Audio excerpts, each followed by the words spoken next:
आइए, आप कह रहे हैं कि महाराज ये बताएं आप, हम अच्छा करते हैं जब भी परिणाम गलत गलत सामने क्यों आते हैं, ऐसा क्यों है?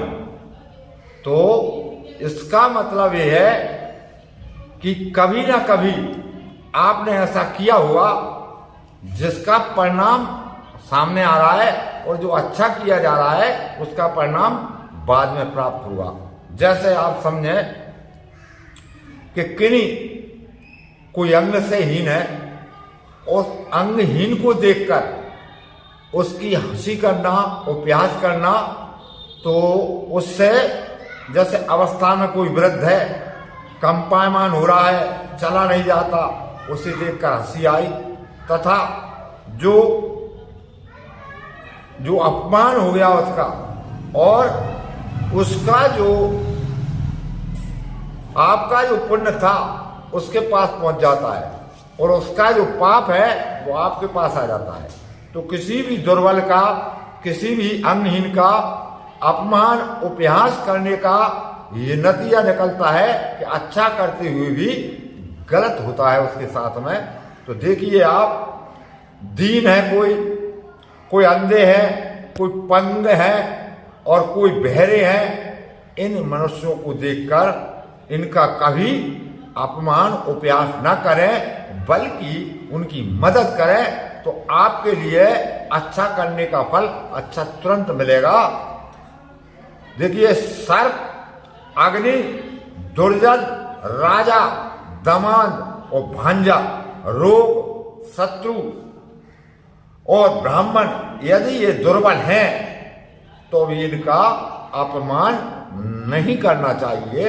इनके अपमान से उनका जो पाप है वो उपहास करने के बदले में उनके पास पहुंच जाता है। जो उपहास करती है उस अपंग का, उस दीन दुखी का पाप उस उपहास करने वाले के पास पहुंचता है। भले ही वो अच्छे कर्म करे, लेकिन इनके उपहास से मरीज, कोई दुखी, कोई वृद्धा, कोई विधवा, इन प्राणियों के अपमान, उपहास करने का मतलब ये होता है कि अच्छा भी करते रहें तो भी परिणाम गलत आते रहते हैं। तो ये शास्त्रों की बात है।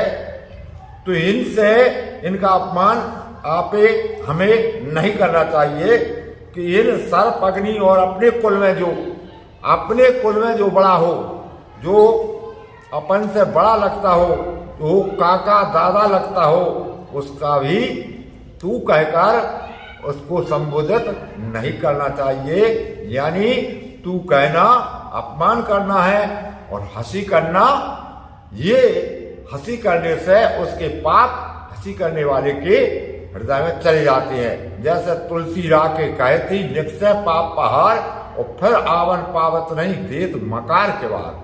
तुलसीदास जी ने ये बताया है कि जैसे ही आप रा उच्चारण करेंगे तो पहाड़ के पहाड़ पाप बाहर निकल जाते हैं हृदय से, और जो माँ कहेंगे तो दोनों ओंठ मिल जाते हैं माँ कहने से। तो फिर वे पाप रूपी पहाड़ आपके पास लौट कर नहीं आ सकते, क्योंकि माँ जो है फाटक लगा देता है, देत मकार किवार। तो इसी तत्व के अनुसार ये वेदों की वाणी है कि उपहास करने वाले के पास उसके पाप आते हैं, और उसके पुण्य उस अंधे, दीन, दुखी, गरीब, उसके पास उसके पुण्य पहुंच जाते हैं, उसको फायदा पड़ता है और हमारे लिए नुकसानदायक हो जाता है। इसलिए उपहास से दूर रहें। मैंने आपके प्रश्न का जवाब दिया, और प्रश्न करने के लिए आपको बहुत बहुत धन्यवाद।